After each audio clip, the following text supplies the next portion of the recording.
Ang ganda guys.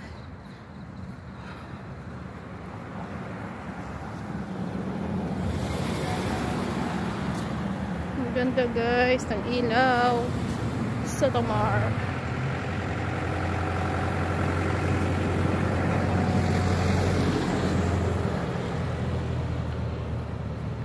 Uy, ako guys, punta na kami sa supermarket. Ay, Diyos ko po Lord.